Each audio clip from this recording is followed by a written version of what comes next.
Dam ilish kuni o'tib, yakshanba kuni tong suzilganda, Majdallik Maryam bilan yana bir Maryam qabrini yo'qlab bordi. Shuqsiz qattiq yer tavrab ketdi. Chunki Rabbning farishlaridan biri osmondan tushib, qabriga berib, toshni bir yong'i do'militib, ustida o'tirgan edi. Farishtaning qiyofati chaqmoqdek, kiyimlari qordek oppoq edi. Qo'g'dug'uchilar uningdan qo'rqib titrishib, o'likdek qetib qoldi. Farishta ayollarga bundoq dedi: "Qo'rqmanglar. Sizlarning kristga mixlangan Hazrati Aysoni izlaydiganlarni bilaman. U bu yerda emas. U o'zi aytgandek tirildi. Kelinglar, u yotgan joyni ko'ringlar." Derhal berib, uning shogirdlariga Hazrati Ayso o'limdan tirilibdi. Galileyaga sizlardan avval bor ekan. Uni shu yerda ko'rdikansizlar danglar. Mana men sizlarga aytib berdim.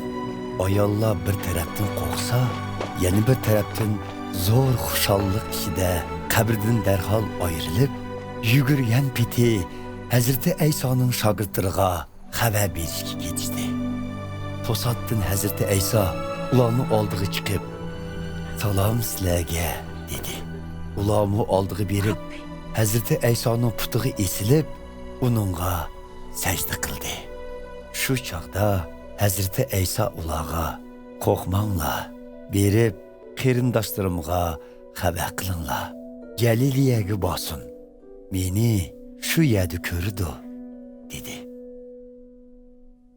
Ayollar texi yo'lda ketayotganda, qabr qo'dg'uvchilarning ba'zilari shaharga kirib, bo'lgan voqealarning hammasini oliy ruhoniylarga xabar qildi. Oliy ruhoniylar oqsoqollar bilan bir yerga yig'ilib, maslahatlashgandan keyin lashkarlarga zo'r miqdorda pul berib, "Sizlar Aysoning shogirdlari kechsi kelib, biz uxlayotganda uning jasadini o'g'irlab aketibdi" denglar.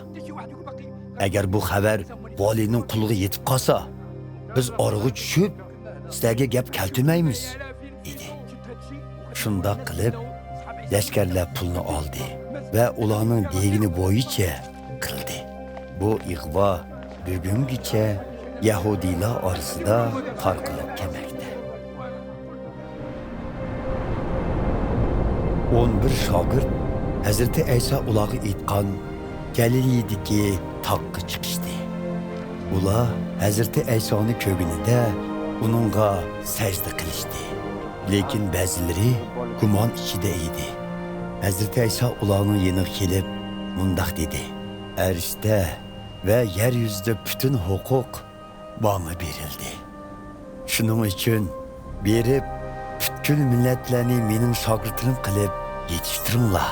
Ularni Xudo Ota, uning o'g'li va muqaddas ruhning nomi bilan cho'mildirib, ularga men sizlarga buyurgan barliq amrlarga amal qilishni o'rgatinglar.